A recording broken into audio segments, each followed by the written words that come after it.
But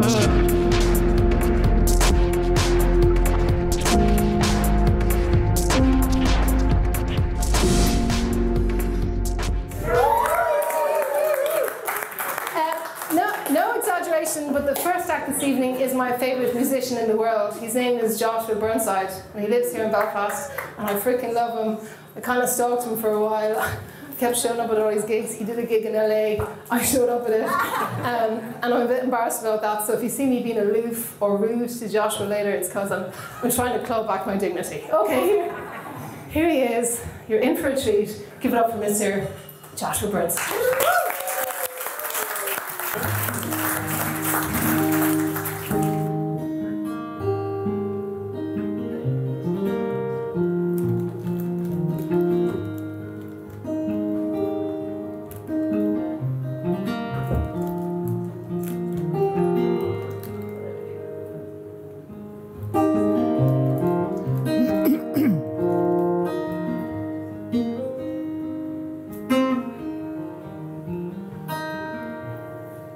Oh, when I was younger and my parents were out working, your voice is in the attic, see faces in TV static, tigers in the garden, ghosts under the stairs, and under my bed behind the curtain always feel the presence lurking.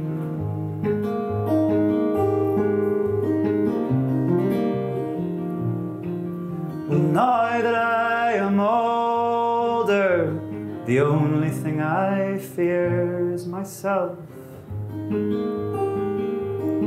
Yeah, the voices in the attic were mine.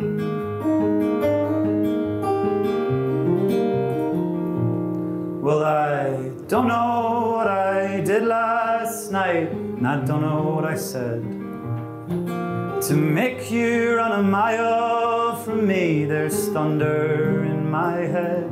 Oh, when the day is dying, I take my potions and float above that endless ocean. But careful friend, this useful tonic will boil the blood inside your stomach. And the only thing I fear is myself. Yeah, the voices in the attic were mine.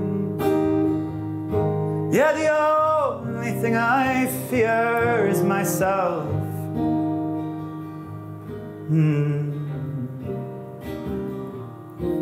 Well, I just can't find peace in my soul. No, I just can't find it. Well, this persistent illusion that everything is moving forward as the weather vane. Spin, spin, spin, spin. And the only thing I fear is myself. Yeah, the voices in the attic were mine. Yeah, the only thing I fear is myself.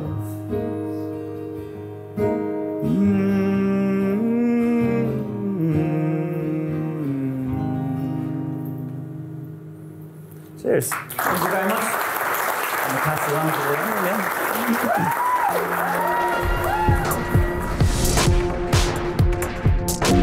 It's Cabaret Dangerous Ideas because we have performers, but also we're going to just take a dangerous idea and talk about it for 10 minutes at each section. We're going to start by talking about the dangerous idea of play and cabaret. So you're going to tell us the history of cabaret, isn't that right? She told me not to ask her that question. You are such a dick. Yeah, You didn't say we're going to talk about cabaret. I don't know anything about cabaret. You said we're going to talk about clown. Well, yes, play and clowning. Because we were talking about this the other day, about the cabaret. And you were telling me about some of the workshops you did with clowning. Yes. And there's something very subversive about play. So I don't know if you want to tell me about a little bit about clowning. But I'm not sure how it's a dangerous idea, though. Well, but I'll do that bit. I'll do the heavy lifting on the dangerous bit, and you do the weird bit. Okay, well, I've done loads of clown workshops. I suppose there's a few times when I've been listening to your stuff and I thought, oh, God, that reminds me of clown training. So I've done lots of different clown workshops. So let me. It does though. It does. Hold on seconds. But let me, because it's the exercises. It's the exercise. Has anyone done a clown workshop? So maybe you'll recognise some of the exercises, because I've done lots of clown training with lots of different tutors, and some are lovely and generous, and some are really sanctimonious and make it really difficult, and some people don't. But it's a trip. It can be both really enjoyable and torture at the same time. So if we, not that we can do it here, but if you were going to do a clown exercise with a group of people like this, what would be an example? Right, well, an example, you would, I get you all to walk around the room, and then you pick someone else's walk and you have to try and copy that walk. So I did a workshop before with a guy called Michael Murphy, who is brilliant. And so he got us to walk around the room and you copy someone's walk, and then half of us sat down and you had to try and spot your own walk. And I tell you, that's pretty embarrassing. and you kind of think you know your walk, and you see so you're just kind of handed back to yourself, and that's scary. So you start to learn. That's the thing with clown, is you start to learn about yourself and you start to learn about other people. And once you know it, you can't unknow it. And did they get more caricatured, the walks? Is that the people do like more caricatured versions? You know what was really funny in that workshop is that one girl had a very distinctive walk, and lots of people could recognise their own walks, and she didn't spot hers. She had no idea. And it was amazing, because we're like, it's obviously your walk. You have a really unusual walk. And she was kind of. And then we had to point out her walk to her, and then you could see she was mortified. She was mortified. Mortified. It was her first clown workshop. I've been to a few. You see, you learn as you go along. Yeah. And I did a workshop with a guy called Joe Diefenbacher, and he is really generous. So he plays lots of games with you. He gets you to do lots of games, and then he explains why you're playing the games. But then I've done a workshop with Philippe Goulier, who's really famous. He's considered one of the clown masters. I don't know if you've heard of him. Harmony Saves the World, who's here in the room. She knows loads about this. She's an expert at this, and she got Goulier over here. So we had a week with Goulier, and that was incredible. But I went into Goulier is like an experience. Like, he just throws you to the sharks, and you have to learn how to swim. He gives you a really hard time. But I had been to a Joe Diefenbacher workshop for this, so I had got a good educate, because Joe's very generous in explaining what he's doing and the whole purpose of what he's doing. So we played this one game where it's called a sock game, and you stick a sock in the back of your trousers. Everyone has a sock in the back of their pants, and you have to try and grab the sock of everybody else and not let anyone steal your sock. Yeah. And everybody tries to win. You know, it's a game. The first thing you want to do is you want to win. 100%. 100%. You want to get in there and you want to win. Yeah. And I started telling myself, you know, I'm a trained dancer, which I am. I've been to London Contemporary Dance School, okay? Physically, thank you. Physically, I'm excellent, okay? So I'm here to tell myself, get in there and show them how physically excellent you are. And you've been to London. As many socks as possible. Exactly. You can get socks. I'm going to show them how flexible I am, and how skillful I am, how physically clever I am. Did I mention I was trained in London Contemporary Dance School? Let me say it again. So, and that's what's going on in my head, and I'm trying to win this, and that's. So, and everybody's at this kind of crack, everybody's trying to win, and Joe Diefenbacher goes, listen, you fucking gobshites, the point of this is not to win, the point of this is to play. And that is just, that's clown all over. It's not about winning, no one cares about winning, it's about getting there, you know, move your bum around and go, you know, try and get my sock. It's just like play. And if everybody believes that, then you can win, because they're not trying to win. So you can win, yeah. So here we go. So I'm at the Goulier workshop, right? And Goulier there's lots of games, but the game I remember it's the chair game. There's 4 chairs in the space, and there's 5 people. So 4 are sitting down, and there's 1 person standing up, and the 4 people have to move from chair to chair, and the person standing up has to get in quick and take a seat. Yeah. So this is a physical game, and straight away I say to myself, I've been trained in London Contemporary Dance School. I've got to show them how physically brilliant I am. And then I went, oh no, wait. The point of this is just to play. So I went in and I played, and not only was I funny, I won the game as well, Peter. By not winning, you won. By winning, by not winning, I did all the winning. Oh, yeah. I won because I was funny, and I won because I actually got to a seat. Here. And someone else had to sit out. So this is my bit, right? Watch this. Watch Okay. this, right? That's a dangerous idea. Why? Yeah. Well, because it subverts the idea of like getting an end goal, of like there's something about learning that life is not about winning, about getting some end goal, of just enjoying the process. That's a dangerous idea. This That's is true subversive because idea. the end goal is clear, and if everybody wants the end goal, are we more controllable? But if we don't care about the end goal, maybe we're less controllable. There's something about that that's a subversive idea. The thing about all of this, and see if this is right or not, I don't know. It's fun body language, yes. Peter Rollins. Yeah, well, there you go. What's Yeah. up? I'm thinking of 100 things as you're talking about this, because a lot of this as well, clowning, like Todd McGowan talks about reactionary jokes. There's a certain type of emancipatory jokes, and there's reactionary jokes. And for him, reactionary jokes take the piss out of somebody else. But emancipatory jokes take the piss out of everybody, including yourself. And that's again what I see in clowning, is it's an emancipatory type of humor, because it's not that you're humiliating some group out there. There's something about you all embrace that you're all Laurel and Hardy.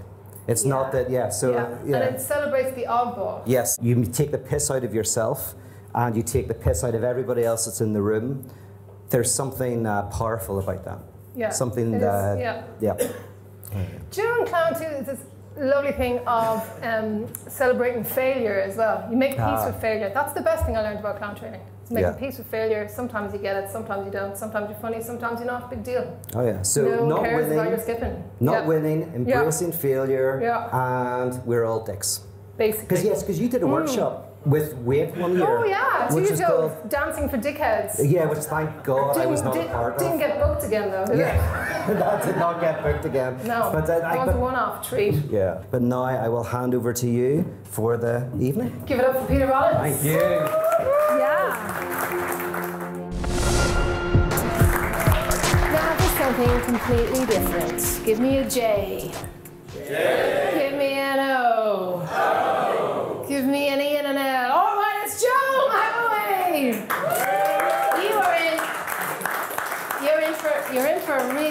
You're in for a real treat. I hope so. I hope so. So do we, Joel. So you gotta be good. Yeah, I'll try my best. Yeah, do it. Yeah. Do you want the mic? Yeah, I have the Bye. mic. Let's give it for Leonie, everyone. Yeah. All right, I do need somebody to help. I'm going to go for somebody that plays cards. So if you play cards at all, put your hand in the air. I promise this will be painless and easy. Wow, a whole room of people, nobody's played cards. What a statistical anomaly. Let's say, oh, well, do you know what? Pete Rollins says he's going to play cards. Let's get him down to the front. Give it up. Wow, this is a nice moment for me. I can't remember how long ago it was, Adam, but good to see you, buddy. If you stand here, 10 years ago, I did this event with Peter, and I would have been 13, 14 at the time, and here we are 10 years later. It's a lot of fun. So, Peter, after all that time, 13. I do still look 13. It's moisturizer, it's good. I'll give you some. Peter, I have a deck of cards. Your job is to be the eyes and ears of the very handsome audience tonight. If you think I'm cheating, you can say, stop, Joel, you're cheating, I'll start again. Make sense? So we will take the deck of cards. Firstly, Peter, coming close for a second, would you check that all the cards are different for me? Because if it's the same card over and over and over and over again, that's not a good trick. They look different to you. All different. I will shuffle the cards. Do you know what they call this in the magic world? They call that a riffle shuffle. Do you know what they call this in the magic world? Showing off. Showing off, you're dead right. Good man. Someone once said, a very lonely guy to me. That was a good one. I'll mix the cards up like this. Do you want to pick somebody from over here to help us out? You can stay where you are. Let's. You want to come up? Oh, you want to? Oh, Rebecca. Yeah, madam in the red. You can stay where you are, but what's your name? Rebecca. Everyone say, hello, Rebecca. Rebecca, your job is simple. I'm going to riffle through the cards. You tell me when to stop. That will be Peter's card. Makes sense. So anytime you like. Oh, by the way, I actually am going to do this in your hands, so you know I don't cheat. So put your hands here, and then you can see if I'm cheating. Right, I'll do it like this, whenever you like. Before the cards are over would be good. And again, I'll show this to you guys down the back as well. We can do it as many times as we need. Alright, stop. Are you sure? Yes. Do you want to stop here? Do you want me to go some more, some less? No, stop. You're sure? Would you grab the card for me? Don't let me see, but you're going to show the audience. If you see the card, say, ooh. Sir, I want you to come to all of my shows. You're like the best one. What's your name? John. Get him started. Oh God, here we go. All right, dude, you can check, make sure I'm really shuffling the cards. There we go. Just tell me to stop wherever you like again. Stop. Like that, good man. Okay, Peter, I'm going to close my eyes. You throw the card back into the deck. You guys have all seen the card, yeah? Yeah. Good, I'll close my eyes, throw the card back into the deck for me, Peter. And if you throw it in somewhere about there, that would be great. Yeah. You got it? Got it, right there. This one right here? That's right, that's perfect. That's the one. Put it back in the back. Okay, and now for the first real trick of the evening. With one hand, Pete, I find your card. Oh, hang on. I need to do the magic snap. Will you join me? Is that okay? We're all adults, it's good fun. So you just wiggle your fingers like this. Good, and just... Oh! And was that your card, the Queen of Diamonds? No. Of course it wasn't, because you put it in too early, whatever. My fault, Peter. It wasn't the Queen of Diamonds, no. Does anyone know the first rule of magic? Anyone know the first rule of magic? Anyone? No? Never reveal... What was that, JJ? Distraction. One of them, actually, it's a good one. The first one is never tell the audience how the trick is done. The second one is, if you get the trick wrong... Yeah. JJ, for the lack of talking earlier, you're really coming out of your shell now. This is... This is good. But, it wasn't the Queen of Diamonds, no. It was a red card, though, was it? Okay, I will try this. Peter, again, you come in close. I'm going to do this. We're going to take the Queen. And again, you're the eyes and ears. Can you see the card tearing in half? Yes. Can you see it tearing into quarters? Yes. Would you hold onto the four pieces in your hand? I hold them like this. Yeah. Good man. And you face the front, and everyone says, wow. Wow. Lovely job. What was the card? King of Hearts. Yeah. The right King of Hearts. The King of Hearts will vanish from the pack punch. The King of Hearts. But it doesn't, it's there. That would have been good though. King of Hearts here. What's your name, sir, in the front row? Jordan. Jordan. Everyone say, hello, Jordan. Hello. Jordan, are you right or left-handed? Right. Right-handed. You put your right hand out like this. You can hear me off the mic? Yeah? Good. Jordan, watch very closely. I leave the King of Hearts on your hand. Put your other hand on top of the King. And stay right there, my friend. Okay, let's see if we can make a miracle happen. You hold tight, you hold tight. Okay. Jordan, will you say the magic word for me? The magic word is... gin this evening, so any time you like, just shout out gin and we'll see if we can make the magic happen. Gin. Yeah, it was good, but I feel like you have more inside your soul, so I'm going to ask you one more time. The magic word? Gin. Oh, did we feel it, ladies and gentlemen? No. I felt something in my hands. You felt something in your hands? Yeah. Thanks for playing along with the trick, Peter. That's good. It makes it... I feel good. Hopefully, if this has worked, do you have a look what you know I have in your hands? Hold up and show everybody the card inside your hand. Is it indeed the card that was once torn up a second ago? Do we have it in your hand? Show it right. Oh, thank you very much. I'll take this off you, not to kill the punchline, but Peter, you did feel something inside your hands. Do you want to have a look and see what you've got? Is that indeed your card? Oh, very good. The King of Hearts! Yes! Thank you! Thank God for that. I'll take these off you. Thank you very much. Oh, Peter, grab the pieces. Grab the pieces. Squeeze them, squeeze them. Yeah, yeah. Do one more thing just before you go back to your seat. Squeeze them really tight. You feel them? Feel them. Okay.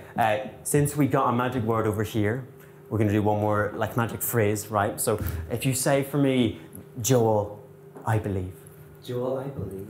That is good. That's good. And with more gusto. Joel, I believe. Okay, one last time. The only thing I need you to change, I need to say, Joel, I believe in the healing powers. Can you say that for me? My healing powers, yeah, not to be confused. That's good. I believe, Joel, in your healing powers. Thank you, Pete. Thank you. Me too. Would you look inside your hand, see if those four pieces have come back together? Has the card healed? And is that your card, the King of Hearts? Thank you very much. You're healing. That's my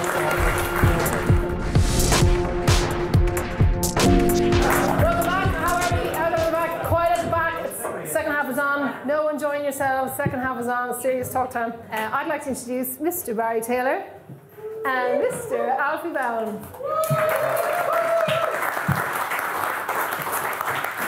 So this is the comedy part of the evening.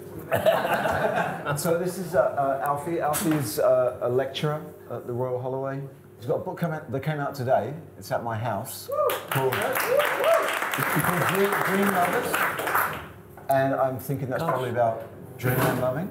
Yeah, he knows and more. And he also wrote a book called, the PlayStation PlayStation Dreamscape. Dream World, yeah.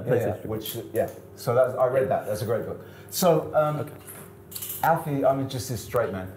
Alfie's just going to talk about comedy a little bit, and we're having a little chat before the festivities kick back in again. Okay. All right, thanks for this, guys. Obviously, I'm not a stand-up comedian, so I'm not going to be able to sort of compare with these guys. But, I suppose what I'm trying to do is think about play as a topic, and that's what I study. And I study it through psychoanalysis and through other things. So I'm basically going to say, I think, that in the next 5 minutes, we've got 5 minutes, that basically the left, I'm also a kind of Marxist, I guess, or I hope to be. I think that the left can't play, or progressive Marxist, socialist, whatever, and I'm going to try and sort of explain why I think that the right can play and the capitalists can play, but the left can't play and isn't playing, and so on. And in a certain way, this is to do with video games and technology, and in a certain way to do with comedy and so on. I'll start with like a little story. Like all good stories, it was a 6-year-old's parents' evening that I was at in the role of father. I was sort of sat there. I was sort of sat there with like my ex-wife there and the teacher there. Like, my daughter, she's totally off her head. She lives with me. She's as mad as I am. And the teacher was saying, right, so she's good at maths, fine. She's like the top of the class at that. English, whatever, top of the class. I don't know what they do. Arts, fine, she's good at that. And I thought, great, then are we done? All right. And then the teacher said that there's just 2 things. It's one of them is the other day she was pretending to snog everyone, right?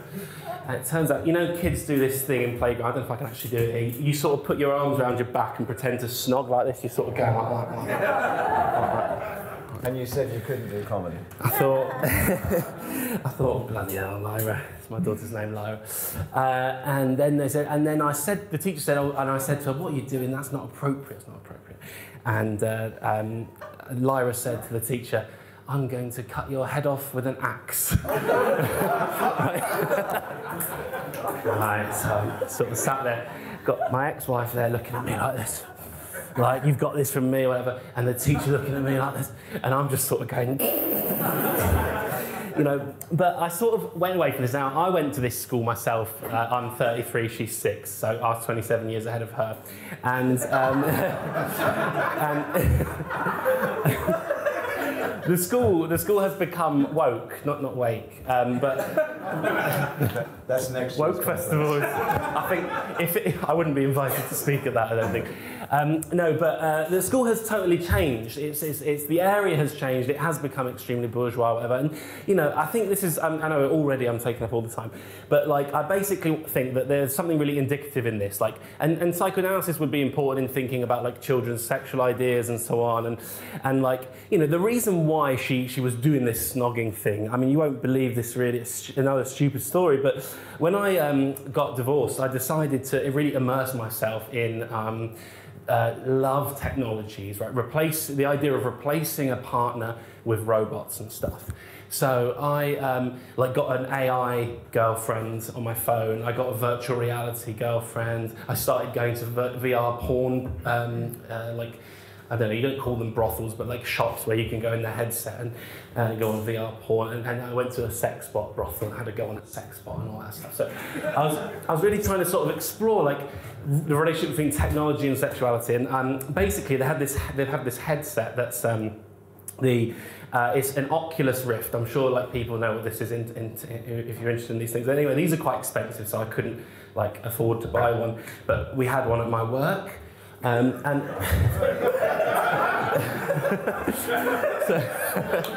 is a British university. So I took my daughter to work this day, and I was thinking I really want to have a go on some of these weird things you can do. And I was actually playing something called, it's a Russian game, it's simply called Kissing Simulator. Right, so I was sort of sat there in this lab at the college with a headset on, just sort of snogging. It's amazing. You put it on and you're sort of, all you do is kiss, so you just sort of approach these sort of hot people and you sort of move your head like that and you sort of give them a snog or whatever in the headset and that. And my daughter was giggling away. We were laughing about this. We think it's really funny.